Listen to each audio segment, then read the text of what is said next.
Quality traineeships can help young people gain practical work experience, learn new skills, and eventually find a good quality job. For employers, they are an opportunity to attract, train, and retain talent. And a quality traineeship requires fair and transparent working conditions and an adequate learning content. The EU's 2014 Quality Framework for Traineeships set out 21 quality principles to ensure high-quality learning and working conditions. And in its 2023 evaluation of this Council recommendation, the Commission found that it had a positive impact on the quality of traineeships in the EU.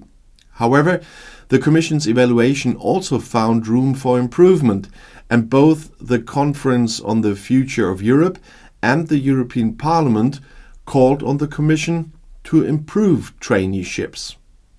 Traineeships should be open to all young people regardless of their socio-economic background and should provide valuable experience to help them enter the labor market.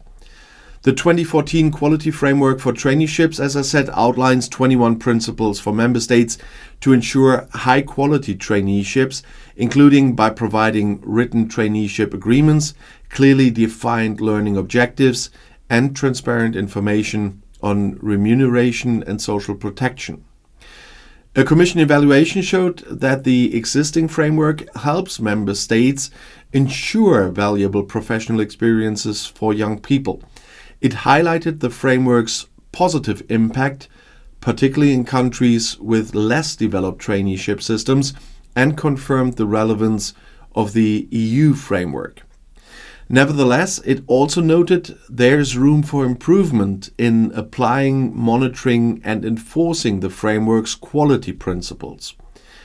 In addition, the European Parliament, in its June 2023 resolution, as well EU citizens through the Conference on the Future of Europe, called on the Commission to update the EU framework to ensure quality traineeships. The initiative we have just seen reflects the political commitment expressed in President von der Leyen's political guidelines to respond to European Parliament resolutions.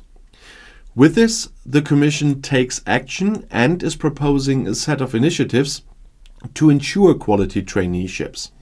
And the proposed directive addresses the enforcement of working conditions of trainees who have a worker status under EU case law, national provisions and collective agreements, and combat employment relationships disguised as traineeships. The proposed reinforced Council recommendation tackles issues linked to traineeships, such as fair remuneration, social protection, and access to traineeships. It applies to all trainees, regardless of their employment status or the type of traineeship they are partaking in. The package also follows up on the European Year of Youth, contributes to implementing the European Year of Skills, and supports Commission initiatives for youth employment, such as the reinforced Youth Guarantee. It also takes into account the April 23 Eurobarometer survey on integration of young people into the labor market, with particular focus on traineeships, that showed that traineeships are an important stepping stone for young people into the labor market. 4 in 5 young people with 78% surveyed did at least one traineeship, and for 1 in 5 with 19% their first work experience was a traineeship. And 7 in 10 people found a job following a traineeship, with more than half of those signing a contract with the same employer. Combined, the newly proposed directive and the reinforced quality framework for traineeships will improve the use, quality, and access to traineeships, and they will do that by improving the quality of traineeships through better working conditions and improved learning content, recommending that all traineeships should be paid fairly, and by supporting trainees' access to their labor rights under both EU and national law, as well as preventing employers from disguising regular employment relationships as traineeships. And they do that by recommending access to adequate social protection for trainees in line with member state national legislation. And they do that by supporting young people's access to stable careers through better guidance and support, both during and after their traineeships.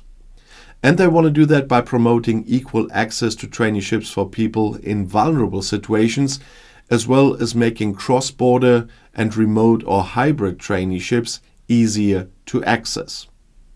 The package largely reflects the priorities and measures outlined in the European Parliament's June 2023 resolution and the final report on the Conference on the Future of Europe. First, the package includes a directive aimed at improving trainees' access to labor rights and ensuring traineeships are not used to replace regular jobs. Targeted inspections to combat abuse and improve enforcement, as requested by the European Parliament, will be integral to this effort. In addition, with the proposed reinforced Council recommendation, the Commission calls on Member States to implement new quality principles, such as fair pay, access to adequate social protection for all trainees, improved access for vulnerable groups, and accessible workplaces. The Commission also advocates for increased support for cross-border traineeships and better data collection on traineeships. The Commission fully supports the objective of improving the quality of traineeships, including on fair remuneration. And this package will help tackle the issue of quality traineeships in a comprehensive way while respecting the limits of EU competence. The proposed directive introduces the principle of non-discrimination for trainees who are considered as workers under European Union case law, national provisions and collective agreements. It ensures that, as a rule, trainees are not treated less favorably regarding working conditions such as pay compared to regular employees of the same employer, unless there are objective grounds for differential treatment. The reinforced recommendation calls on Member States to ensure that all trainees are fairly paid. The EU supports young people through a series of policy programs, and those include, for example, the Youth Guarantee Scheme, but also the European Social Fund Plus and the new initiative ALMA, which means Aim, Learn, Master and Achieve, and the Recovery and Resilience plans of the EU member states. But there's also, we must not forget, the Erasmus Plus program. And if you want to know more, the next video is right here on the end screen. I'll see you there. I'll be back.